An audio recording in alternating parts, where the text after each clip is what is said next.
The Indian Prime Minister Narendra Modi has promised a strong response after a suicide bomber killed 46 soldiers in Indian-administered Kashmir on Thursday.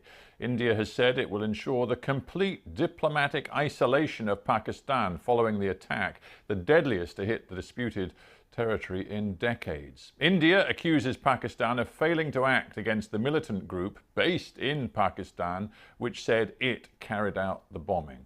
Well, we can go live now to our correspondent Sangeeta Maiska in Delhi. Sangeeta, over to you.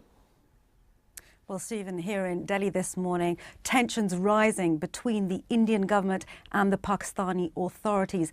The Indians today saying outright that they believe they have incontrovertible evidence that the Pakistani authorities knew that the terror attack was going to happen and that they are directly linked to it. The Pakistani government refuting those claims, calling them irresponsible and instead condemning the attack.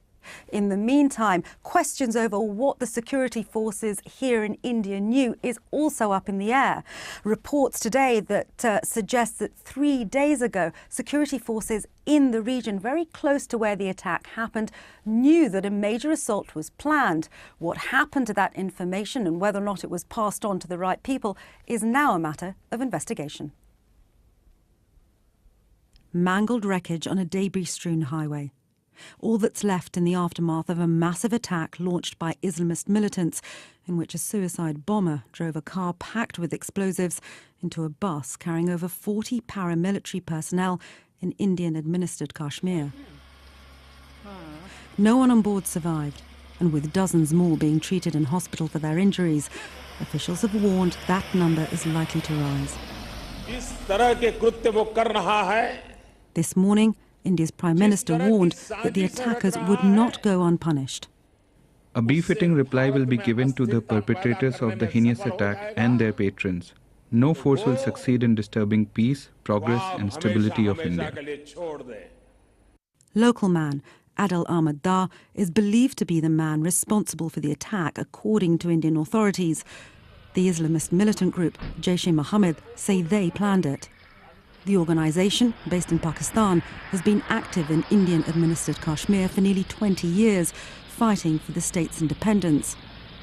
Today, soldiers have sealed the scene of the bombing, which is also the main route linking the Kashmir Valley with the rest of India. It's a high-security zone. How militants were able to obtain, store and use explosives without detection has now become a key focus of investigations by anti-terror police.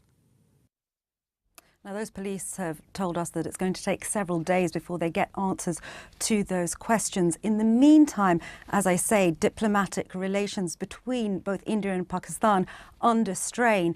We've been hearing this morning that Indian officials have now summoned Pakistan's High Commissioner to come and meet them to discuss their concerns over what Pakistan knew and when.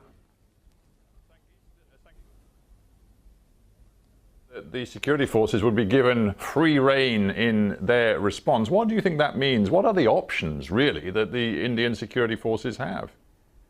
So this is a really interesting question. What we've already seen is the Chief Minister of Jammu and Kashmir appealing to the Indian government for security to be stepped up. Stephen, what we know is that there are about 500,000 Indian soldiers already stationed there. And what we've seen this morning are pictures of security forces up along that main highway. It's worth stressing that that highway is the only route really linking that part of Kashmir, which, as I said in my report, is a security zone, and the rest of India. So we've seen security forces stepping up action there. The question is what happens next on a diplomatic front. We understand that Indian authorities will be appealing to the UN to have Pakistan declared a terrorist state. We know that they've tried that in the past 3 times, in fact, and on each occasion they were blocked by the Chinese. Sangeeta, thank you very much indeed.